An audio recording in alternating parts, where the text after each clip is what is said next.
Nüüd räägin ma enamasti kasutatavast nahavärvidest siin nahakambris ja küsin, et mis värvi on kollane nahavärv.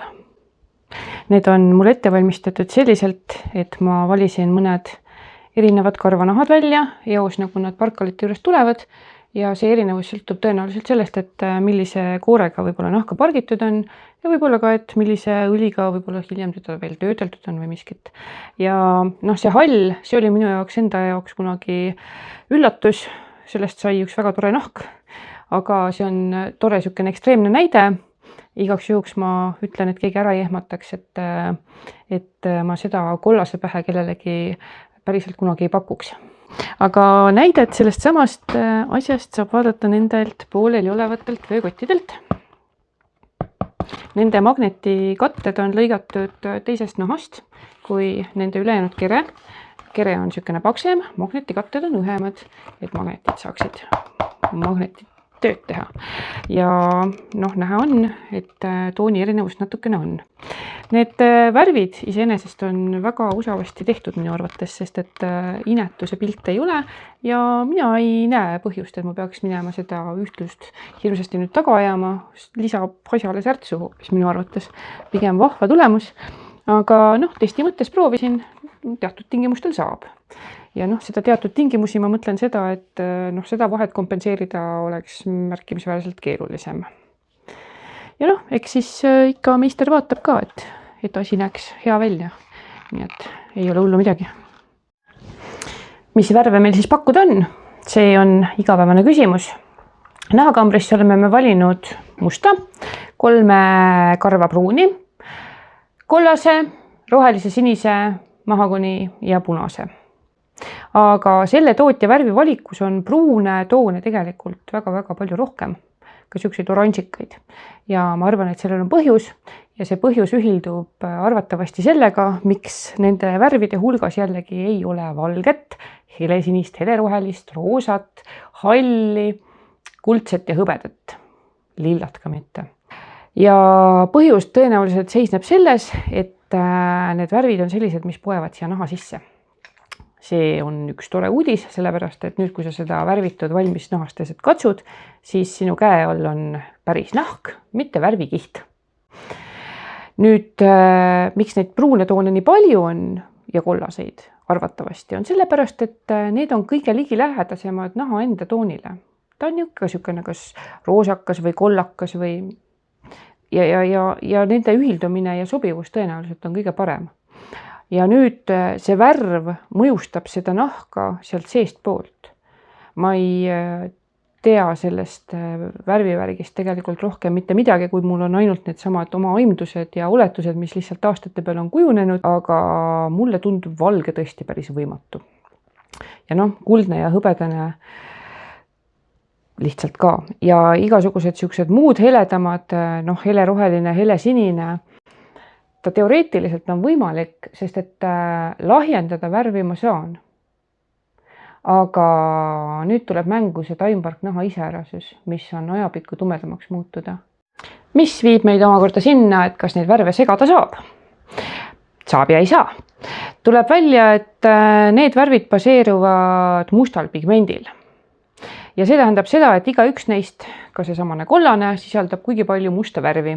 Nii et kui ma neid omavahel segan, siis enese teadmata salaja segan ma iga värvi hulka ka mingisuguse hulga musta. Ma olen katsetanud natukene ja kollasega mina saan värvi küll. Saan punase ja kollasega oranži. Ja mida ma tegelikult ka kasutan päris tihti, on kollase ja sinisega rohelist, sest et nad pakuvad küll ise ka rohelist, mis on sellise briljantrohelisele kalduva tooniga, aga mulle meeldib niisugune pehmem samblaroheline rohkem. Ja siin on tegelikult natukene isegi näidet sellest, millest ma eelmises lõigus just rääkisin. Toshi traksid, mis on nüüd 2 kuud tugevalt head kandmist saanud, mis on värvitud just nimelt selle minu enda segatud rohelise värviga ja kust kumab tegelikult see naha enda toon läbi.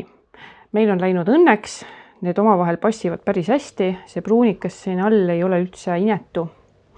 Aga kui see värv oleks lahjem olnud, siis ta võib-olla jääks nagu natukene mudasevõitu. ehk siis, et see naha enda tumedam pruun hakkab sellest värvist üle sööma ja siis ta ei pruugi enam sugugi väga niisuguse atraktiivse välimusega olla.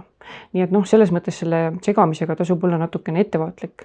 Ja muidugi ma katsetasin, ma proovisin ka sinist ja punast ja ei saa lillat. Ma arvan, et kuna need punane ja sinine on ise sellised võrdlemisi tugevad toonid, siis nad küllap sisaldavad seda musta pigmenti võib-olla rohkem ja sellepärast tulebki mulle selline mudasevõitu mingisugune imelik värv, mis ei ole lilla. Need värvid on mõeldud naha värvimiseks tema siledilt poolelt, nii et kõik esemed on karvaselt poolelt värvimata. Välja arvatud mõned asjad, mida ma ise katsetamiseks kasutan ja siis ma ei ole iseenda peale pahane pärast, kui ma siit juhtumisi värvi saan, aga tellijatele ma sellist üllatust ei paku. Rihmadele on tegelikult olemas palju parem lahendus, mis toetab tegelikult ka nende ilmastikukindlust. Neile tuleb panna vooder ja kui see kott oma testi aja üle erab, saab temast üks korralik kott ja siis ma panen tema rihmale ka korraliku voodriga rihma ja isegi keeran tasku pärast õiget pidi. On jäänud lahendada veel üks müsteerium, et miks küll ometi jahmerdada siis nende värvidega, kui tegelikult on saada ka juba värvitud toimparknahka. Enamus nahakambris valmivatest esemetest on kaunistatud mingisuguse nahale voolitud pildi, mustrikirja, nimetähtede või mingisuguse salamärgikesega. Ja selliseid käsitsi voolitud pilte ja mustrikirju saab teha viimistlemata naturaalsele nahale. Seega värvida on teda kõige parem pärast kirjamist. Nii et siin on siis näidiseks üks 12 aastat vana kott, mis sai kunagi värvitud mahagoniga ja siin on üks hiljuti valminud rihm, mis on ka värvitud mahagoniga. Need on ka erinevad karva natukene. See kott on minuga päris palju õues igasuguste ilmaolude käes kaasas liikunud ja igasugust ilma näinud, sooja, külma, kuiva, märga. Ja need värvid toetavad suurepäraselt seda kõike, mida taimparknahk endast annab kasutajale. Seda, kuidas tema oma tooni muudab, siis see värv ei takista seda ja ei proovigi seda kuidagi varjata, vaid proovib sellega koos edasi minna. Ja ühtlasi ei kata seda nahapinda enda alla ära, vaid see on see, mis jääb sulle ikka alatiseks nautida, mis kannab siis neid märke ja oldud aegu, kus sa oma esemega viibinud oled ja natukene nagu jupp ajalugu.